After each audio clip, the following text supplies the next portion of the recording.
From KVUE News in Austin, you're watching Texas This Week with Ashley Goodo.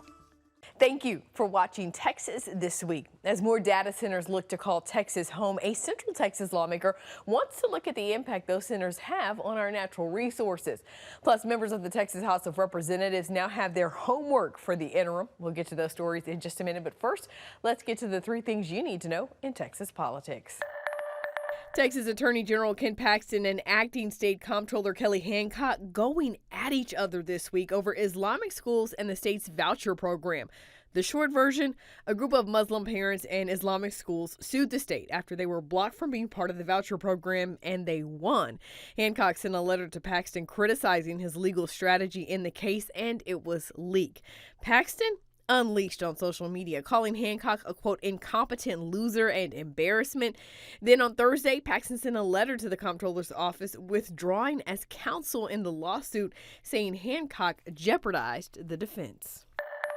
The Corpus Christi City Council voted 5-3 to start the process of trying to remove its mayor. Mayor Paulette Guardo is accused of misconduct in a deal to bring a hotel to the city. The city is in the midst of a growing water crisis with projections that it could run out of water this summer. The mayor is vowing to fight the attempt to remove her. Lieutenant Governor Dan Patrick released the topics he wants lawmakers to study before the next session on Friday. One of the top priorities, property tax relief for Texas homeowners. He also wants lawmakers to look into data centers, THC, and investigating Medicaid fraud. Speaker of the Texas House of Representatives, Dustin Burrough, issued interim charges for members this week. It's the list of topics he wants each committee to study before the next session starts in January 2027.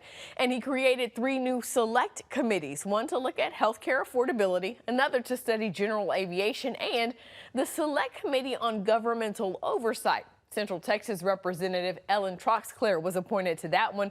We talked about the upcoming work of the committee. So, big announcement came out with the select committees. The select committee that you were selected to be on. Tell us a little bit about it.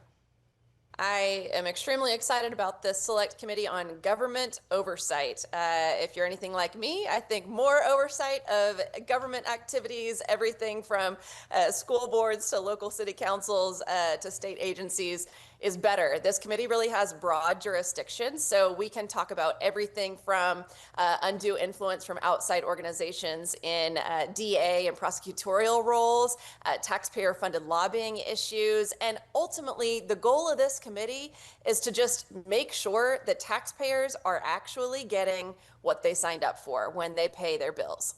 You know, as someone who was on a city council, started her political career on a city council, what types of things are you particularly going to be looking for as a part of this committee? Well, you know, I think there's been an interesting uptick in public interest in honestly, the relationship between third-party contractors and tax-paying entities. That includes things like education foundations and non-governmental organizations, but we're seeing a real rise in money being funneled to outside entities that aren't necessarily subject to the same kind of reporting and transparency laws that government entities are. So I know there's one issue in Galveston County that I would expect for us to look into, where funds that were given by parents to the Education Foundation were ultimately used for real estate investments. That's not really what we signed up for.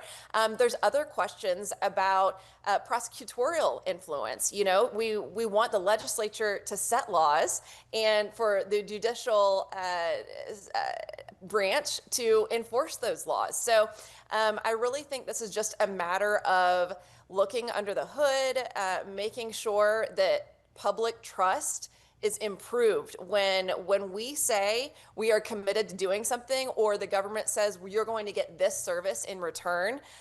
Where is that money really going? And is there something that we can do to make sure that sunlight is seen and accountability is seen in all of these different aspects of government? First, tell us a little bit about what really sparked this idea to start a working group. Yeah, there are 3 data centers who have been looking at Hays County to locate. It's been very concerning to the community. Hays County has a long history of being worried about water use, and making sure we have adequate resources to protect both our stream flow, but also to support our communities. And these data centers are particularly big water users. So there are concerns across the community and a lot of confusion about what tools are actually available from our locals or where we may need legislative control.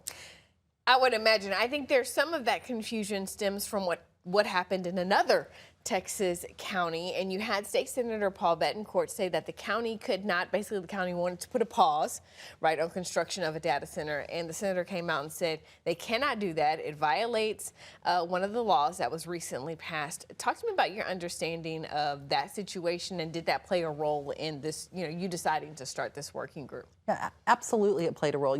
Counties around the state are trying to figure out how to deal with these issues.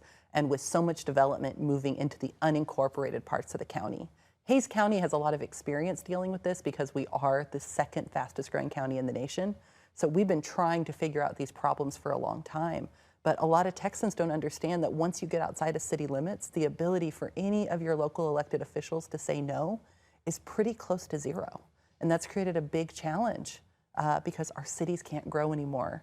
And so this development is increasingly out in these county areas.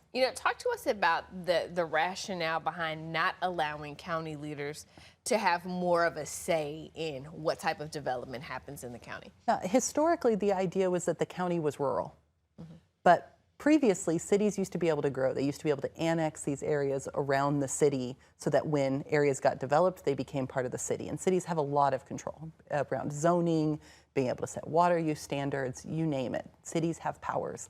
Counties didn't. And because we took away the ability of cities to grow, we've pushed all of this development into the extraterritorial jurisdiction of the county, where folks might feel like they live in Buda or Kyle, but they actually live in the outskirts, in an area that, again, 20 years ago, absolutely would have been within a city. And that's created a lot of confusion for communities, and it's put a lot of pressure on our county leaders.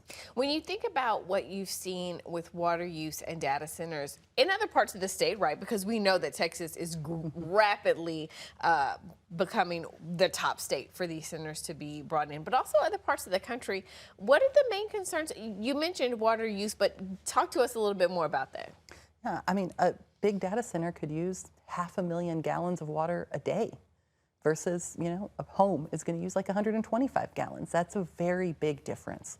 And so we have to protect our water supplies. We've had water rates going up in communities like Kyle in Hays County, and then we've had people's wells going dry in the western part of the county. And our iconic springs, Jacob's Well, has barely been flowing for years now. So those water concerns are huge for people in Hays County. But in addition, there are concerns around transportation, there's concerns around noise, there's concerns about it affecting electric rates, something that I don't think anyone has a very clear answer on right now. So all of those concerns come together and make folks very wary of this new type of industrial development coming in. And it feels very existential for a lot of communities. They want to know how much is this going to change who they are.